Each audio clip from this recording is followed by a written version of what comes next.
My friends, good day to you. I'm here today to talk to you about the impossible turn, also known as the turn of death, which has just claimed more victims.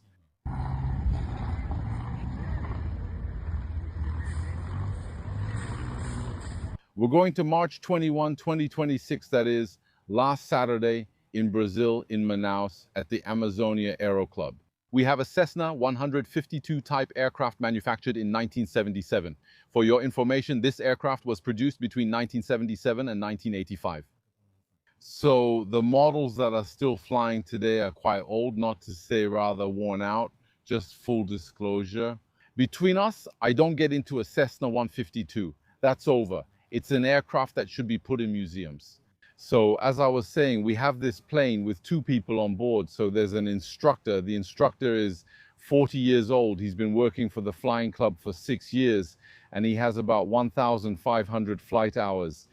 And with him in the left seat, there's a student pilot who is 36 years old and is working on getting his private pilot's license. So the aircraft is going to line up on runway 11, take off. It's just a local flight. He throttles up, accelerates, starts to gain altitude, and then something terrible is about to happen.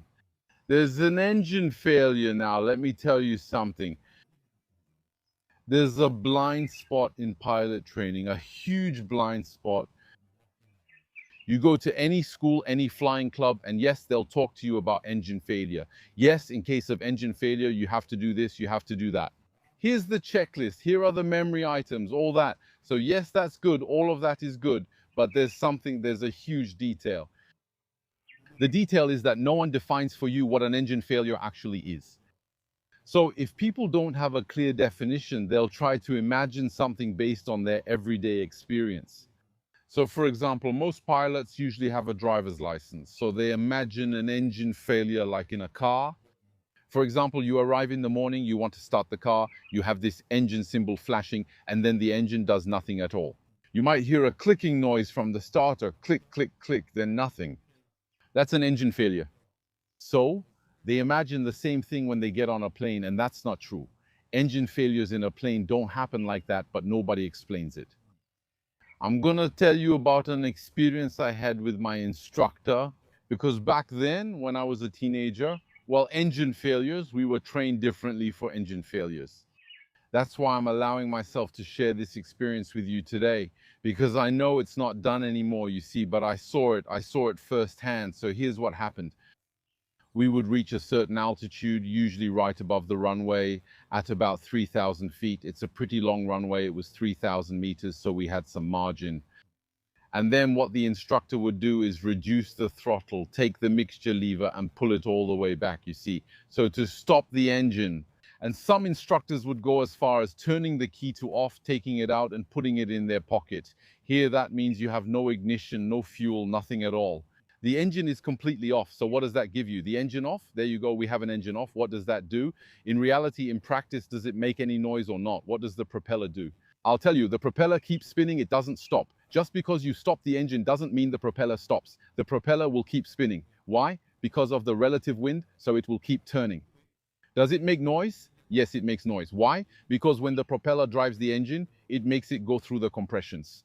And since we have cylinders this big, they're Lycoming engines. Well, you're going to hear a lot of noise. The revolutions per minute needle will be there. The revolutions per minute won't drop to zero. So you see, the problem is that if we wait for the engine failure, which shows up as a cold, silent engine with the propeller not turning, this will never happen. In fact, in the exercise I'm talking about, at the request of the mechanic who didn't like us to spin the propellers because he said there's no effective lubrication. So if you spin the propeller like that, you risk damaging the engine.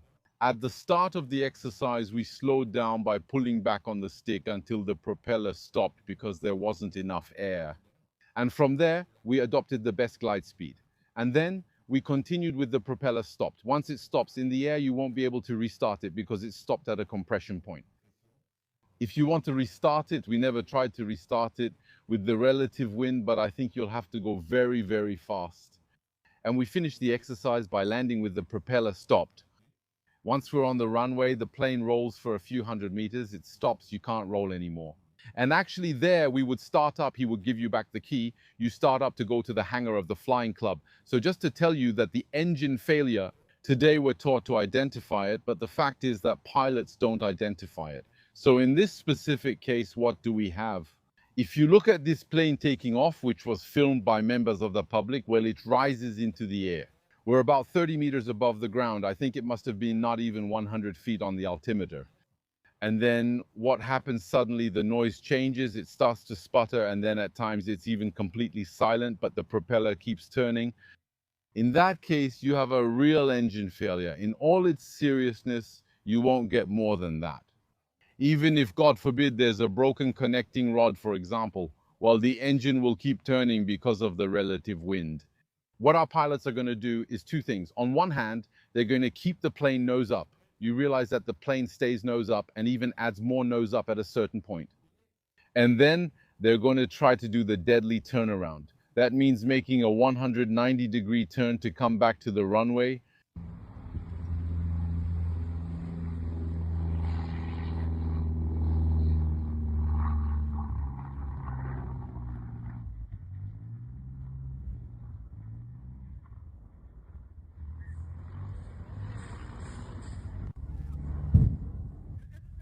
And that turn is a killer turn. It's considered impossible if the failure happens just after takeoff. Of course, if you have 1,000 feet, if you've been climbing for 2 or 3 minutes, yes, you can potentially come back. That's another story, but we're really talking about being within 10, 20, 30 seconds after takeoff. We don't have enough altitude. We don't have enough speed reserve, enough energy to turn back. So what happens is that they're going to bank. You see the plane doing two things. It's pitched up at one point. Even with the blood that's there, it still pitches up a bit more.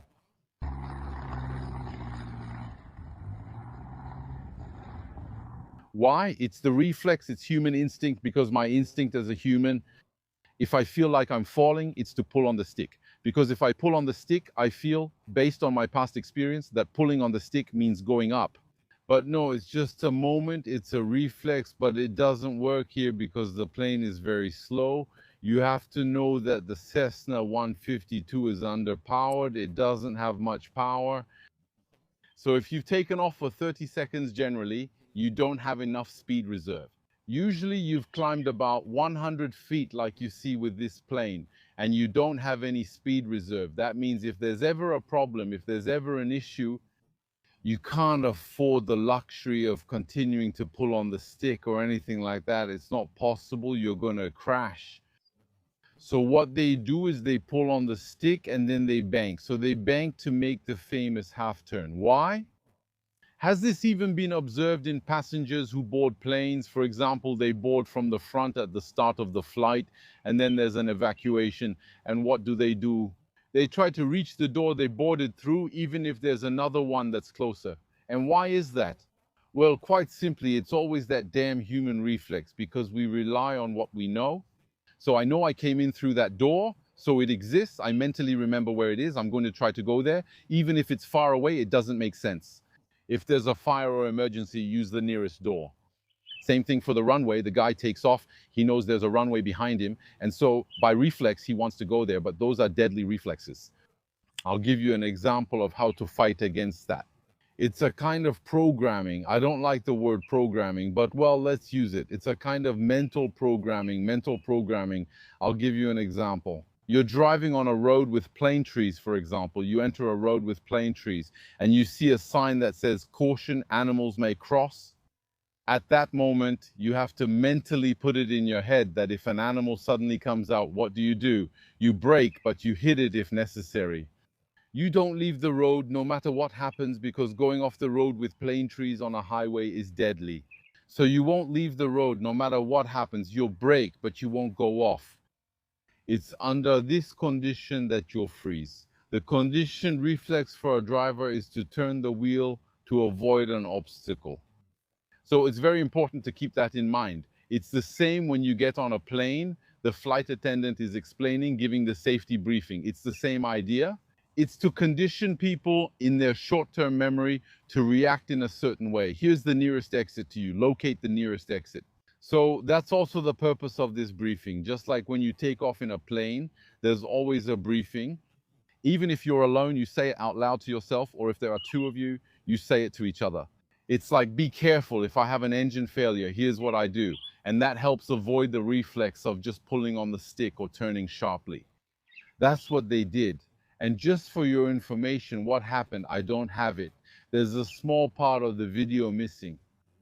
And actually, you see, when the plane hits the ground,